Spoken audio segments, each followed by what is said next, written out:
Je suis Johan de Marketing 301, le podcast qui aborde des sujets marketing souvent jugés complexes alors qu'en réalité, il suffit de comprendre certains mécanismes pour décupler les ventes de votre business en ligne. Après avoir créé une agence digitale en 2010 puis avoir racheté une société e-commerce en 2013, toutes deux toujours en activité, j'ai fait le choix de vous transmettre mes meilleures compétences à travers Marketing 301. Bonne écoute. Bonjour, aujourd'hui on va attaquer la deuxième partie des guidelines de Google. Donc aujourd'hui la deuxième partie va traiter de l'article 2 et 3, donc le deuxième et troisième chapitre des guidelines, à savoir chapitre 2, les besoins des utilisateurs mobiles.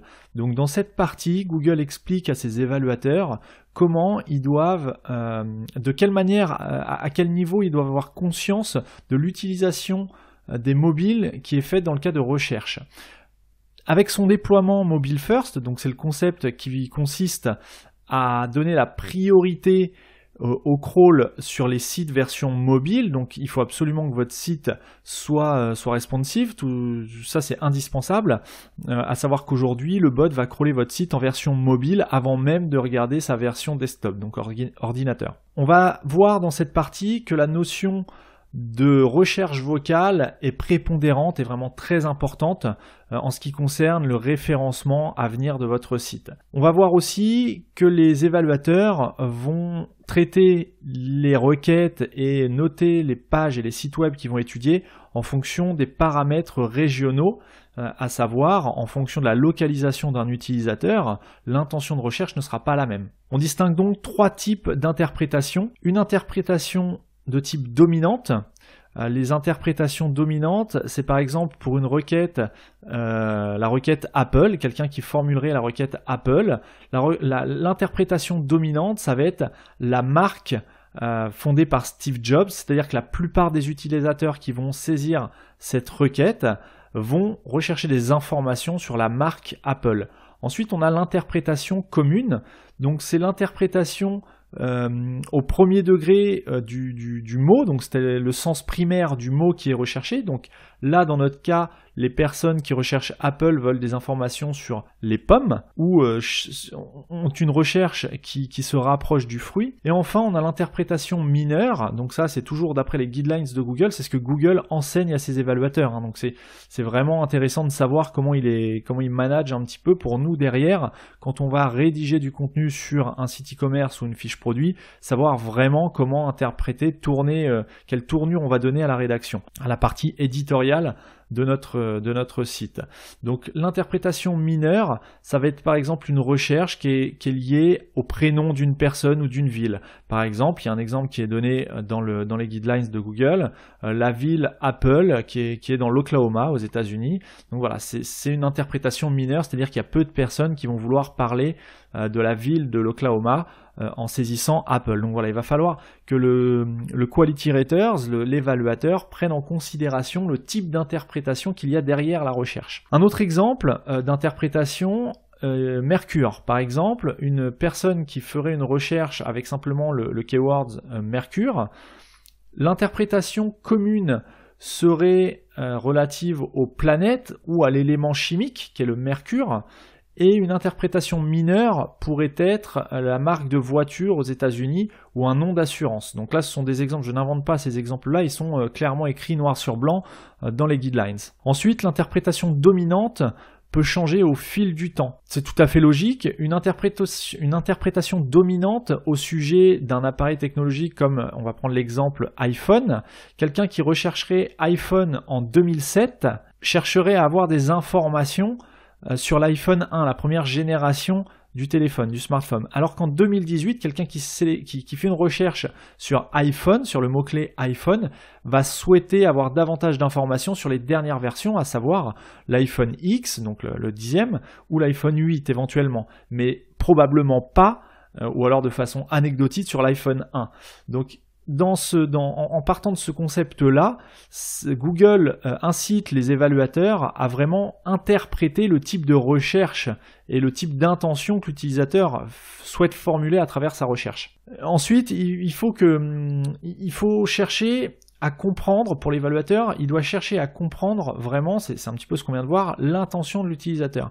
C'est-à-dire qu'il y a 5 types de requêtes qui sont identifiés par Google et pour former les évaluateurs, à savoir les requêtes simples, les requêtes d'action, les requêtes de site web, donc là ce sont les traductions littérales, les requêtes d'emplacement et les requêtes avec plusieurs intentions au sein de la même requête. Par exemple, une requête simple, ça va être une recherche sur la taille de Barack Obama, la population à Paris, le code postal de Marseille, de la ville de Marseille. Donc là, on a une requête qui est assez simple, la réponse à fournir est assez simple, c'est une réponse noir sur blanc, c'est-à-dire le code postal de Marseille, il n'y a pas 36 possibilités, il y a un code postal. Donc voilà, la qualité du résultat dépendra de la qualité de la requête. C'est-à-dire que si un site affiche le code postal de Marseille, c'est une page qualitative du point de vue du Quality Raters. Ensuite, les requêtes d'action, ça va être des requêtes qui suscitent une action, par exemple télécharger Candy Crush, calculer l'indice de masse corporelle, comment effectuer telle chose. Voilà, là c'est une requête d'action qui derrière sous-entend qu'il y a une recherche intention utilisateur et de rechercher à effectuer quelque chose, effectuer une action. Les requêtes de site web, ça va être une requête qui est plutôt liée à l'accès à une URL, alors que l'URL soit exacte ou non, comme un nom de marque, comme par exemple quelqu'un qui rechercherait YouTube sur Google, on sous-entend qu'il souhaite accéder au site youtube.com. Donc c'est ce qu'on appelle, toujours d'après les guidelines, c'est ce que Google appelle les requêtes de site web, donc qui permet aux évaluateurs de bien différencier et à bien reconnaître les intentions qui sont derrière les recherches. Ensuite, on a la requête d'emplacement. Donc là, ce sont des requêtes qui sont formulées pour trouver des points d'intérêt à proximité de la personne qui effectue la recherche, comme un restaurant ou une station-service par exemple. Et enfin, on a les requêtes avec plusieurs intentions, comme par exemple quelqu'un qui rechercherait le mot Harvard. Ça peut être quelqu'un qui souhaite rechercher des informations sur comment entrer à Harvard ou des informations historiques sur l'université. Ou alors, ça peut être aussi quelqu'un qui cherche également comment s'y rendre. Donc là, on a deux types de requêtes. On a une requête d'emplacement pour savoir comment s'y rendre, combien de temps, quel trajet effectuer. Et on a une requête assez simple qui demande des informations sur Harvard, tout simplement. En ce qui concerne les requêtes d'emplacement qu'on a vues juste avant, donc pour trouver par exemple des points d'intérêt à proximité, un restaurant, une station-service, faut savoir qu'aujourd'hui, tous les smartphones sont géolocalisés et une requête peut être interprétée de façon différente. Par exemple, en fonction de la géolocalisation de l'utilisateur qui effectue la recherche, l'intention de l'internaute peut être soit d'accéder à un lieu, soit d'avoir des informations sur un produit. Un exemple de recherche pourrait être quelle est l'adresse alors je vais inventer, enfin non, je vais pas inventer puisque c'est l'exemple qui est donné dans les guidelines. Quelle est l'adresse, voilà la requête, quelle est l'adresse de Safran des Indes? Ou alors, on pourrait effectuer une autre recherche qui serait que faut-il savoir à propos du safran des Indes? À savoir que la première requête concernerait l'adresse d'un restaurant qui s'appellerait Safran des Indes. Donc là, on est dans le cas d'une requête d'emplacement où l'utilisateur cherche à trouver le restaurant Safran des Indes à proximité. Donc pourquoi il fait cette recherche sur son smartphone? Tout simplement pour géolocaliser le restaurant et pouvoir s'y rendre rapidement. Ou enfin, quelqu'un qui veut simplement avoir des informations sur le safran, sur l'épice, là qui n'a strictement du coup rien à voir avec la recherche de l'adresse d'un restaurant.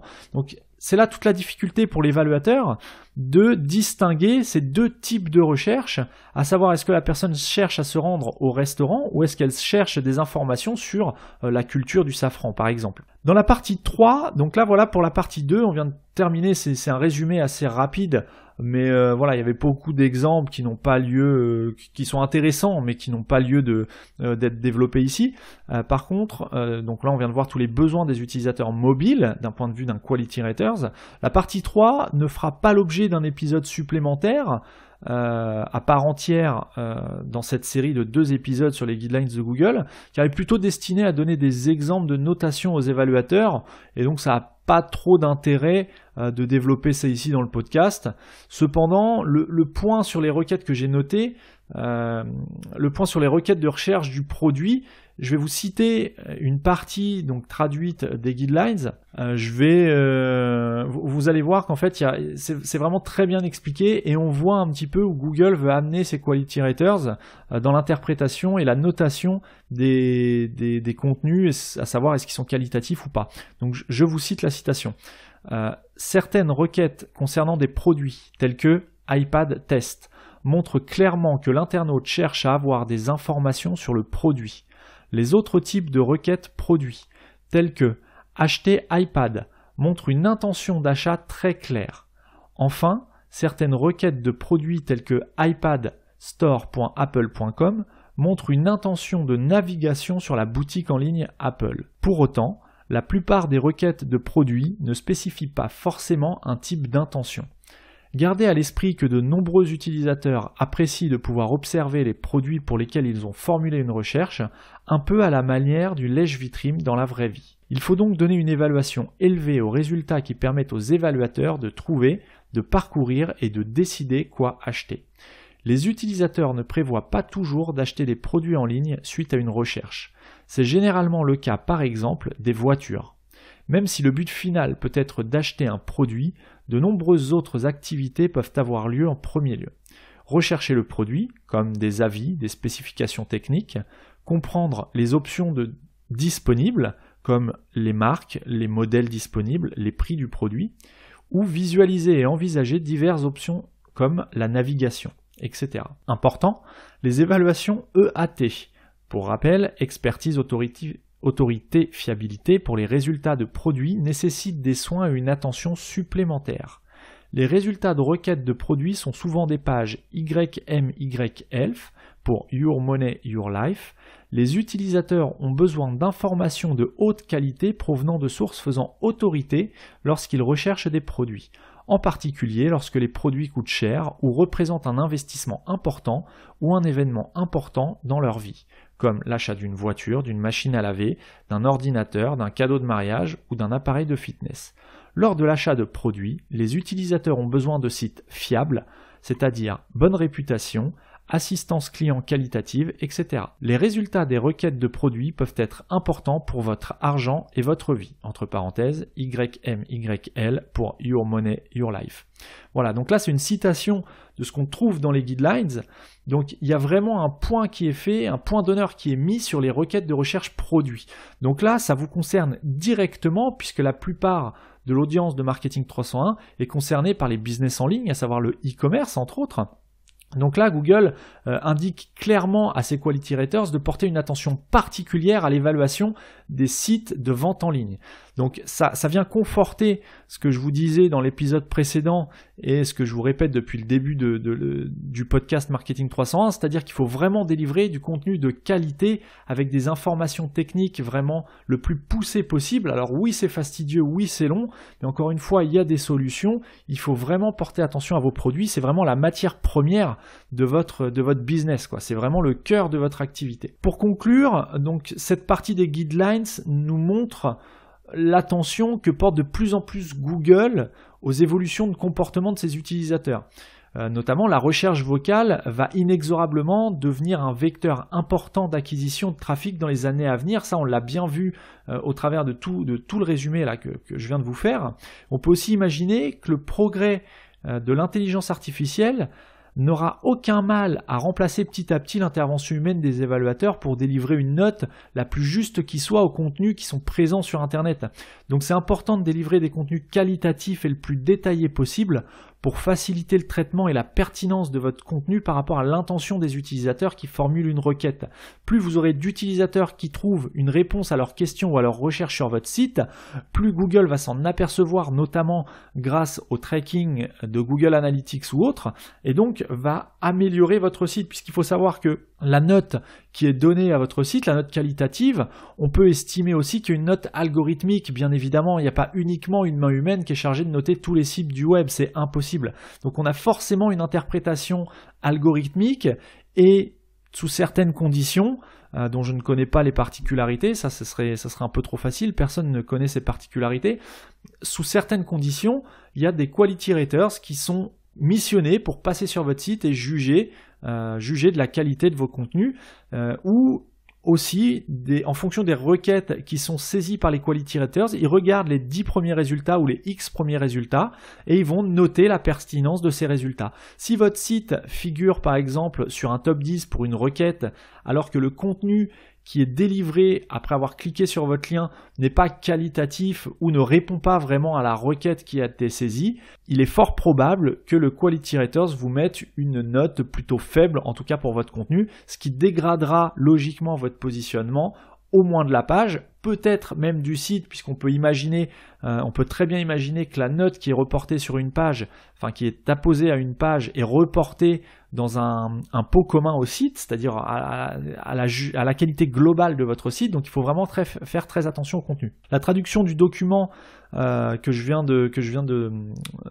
faire la synthèse dans cet épisode et le précédent est toujours en cours. Alors je ne sais pas encore si je le mettrai à disposition gratuitement parce que c'est vraiment un gros boulot. On est 2 à travailler dessus pour la traduction. Donc si ça vous intéresse, n'hésitez pas à me le faire savoir en commentaire de l'épisode sur le site marketing301.net/5, c'est simplement le numéro de l'épisode, et je verrai si je mets cet ouvrage, cette traduction, les guidelines en version française à disposition. Sur ce, je vous souhaite une bonne fin de journée et je vous dis à bientôt pour un prochain épisode.